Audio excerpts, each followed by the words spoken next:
ফ্ল্যাটের নাম জারি করতে গেছি 10 লাখ টাকা ঘুষ চেয়েছে আমার কাছে। আমি জাস্ট আজকে থেকে 6 মাস আগে 7 মাস আগে নাম জারি করতে গিয়েছি। আমার মায়ের গয়নার পিছা টাকা দিয়ে আমার বাবা একটা ছোট্ট জমি কিনেছিল, সেটা অন্যরা দখল করে ফেলছে। সেটা কম দামে বিক্রি করে একটা ফ্ল্যাট কিনেছিল। সেই ফ্ল্যাটের নাম জারি করতে গেছি 10 লাখ টাকা ঘুষ চেয়েছে আমার কাছে, জাস্ট নাম জারি করতে গেছে।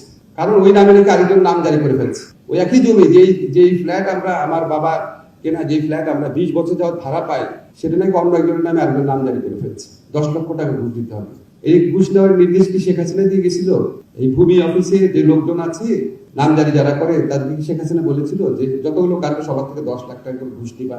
পলিটিক্যাল লিডারদেরকে অবশ্যই আমরা দোষ দিব, সবাইকে দোষ দিব, কিন্তু এই দোষ দিয়ে নিজের অন্যায় দিক থেকে যেন পার পাওয়ার চেষ্টা না করি। নিজেকে জিজ্ঞেস করেন আমরা কি সৎ আছি?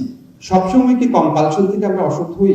সবসময় কি আদেশ নির্দেশ থেকে আমরা সৎ লোকের বিরুদ্ধে লাগি বা অসৎ লোককে ছাড় দেই? আমরা সবাই যেন এই প্রশ্নটা নিজেকে করি। ইফতেখার ভাই বলেছে আমাদের সমাজে অনেক সৎ মানুষ আছে। আমার বন্ধুদের মধ্যে আমি মাঝে মাঝে বলি, আমি যে মানুষ যখন হতাশ হয়, যখন নিজে হতাশ লাগি, আমার যারা কলিগ আছে ইফতেখার ভাই তাদের অনেককে চিনে, ঢাকা মিছিল আইন বিভাগে, একদম গর্ব করে বলতে পারি যাদের ম্যাক্সিমামকে 1000 কোটি টাকা দিয়ে কেনা যাবে না। বাকিদের ব্যাপার এত নিশ্চিত না আমি, কিন্তু ম্যাক্সিমামকে 1000 কোটি টাকা দিয়ে কেনা যাবে না, উনিও চিনেন তাদেরকে। বহু সৎ মানুষ বাংলাদেশে আছে।